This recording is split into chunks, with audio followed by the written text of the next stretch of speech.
Now our closer look at George P. Bush. He grabbed headlines back when he announced he was running for Texas Land Commissioner. The bilingual 38-year-old seen as a potential GOP star. But now it's questions about his dad, Jeb, that are popping up most on the campaign trail. Chief White House correspondent Jonathan Karl met up with him in College Station, Texas. I want to thank all of our candidates as well. Down in the heart of Texas, there's another George Bush running for office.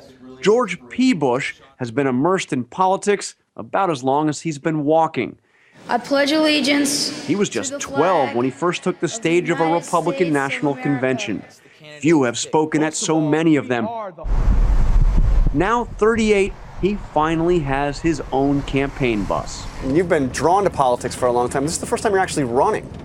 That's right. You know, until you put your name on the side of a bus or a placard or on the ballot, it's a different level of sacrifice, and it's one that I take very seriously. Now he's running to be Texas Land Commissioner. But on the stump, his focus goes beyond Texas. This president is the one leading the door on women. And this Bush, whose mother is from Mexico, says he wants to broaden the Republican Party appeal to Hispanics and to young people, and to moderates too. Does that mean being pragmatic? Does that mean being willing to compromise with Democrats? I think it's all of the above. At least in Texas, we work with Democrats. We work with Republicans of all stripes to make our state move forward. As land commissioner, he'll oversee millions of acres of oil and natural gas reserves. But he also talks about the need for renewable energy, and he attempts to stake out a middle ground on climate change. Well, sort of. How big a threat is climate change to the Texas coastline? The Texas coastline is impacted by rising sea levels.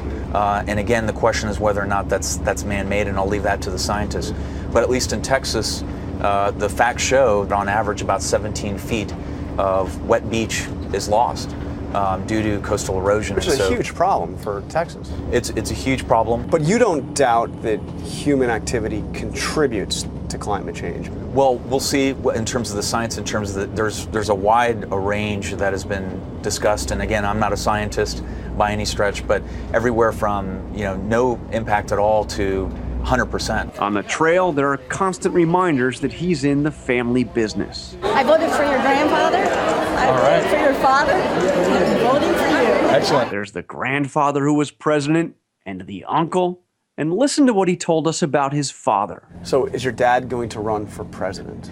I think he's still assessing it. Do you think it's more than 50%, less than 50%? I think that it's more than likely that he's giving this a serious thought and moving forward. More than likely that he'll run? That he'll run. If you had asked me a few years back, I would have said it was less likely. So the family will be behind him 100%?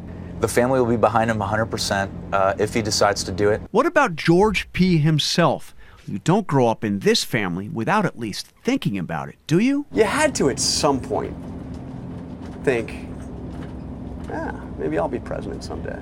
No, I haven't. I mean, even I've had that thought. I mean, I even had my cabinet picked out, I think, when I was a teenager. So you never once thought about the possibility of being president? I thought about service, but I never really understood how it would manifest itself. I guess we'll have to take his word on that. For this week, Jonathan Karl, ABC News, College Station, Texas.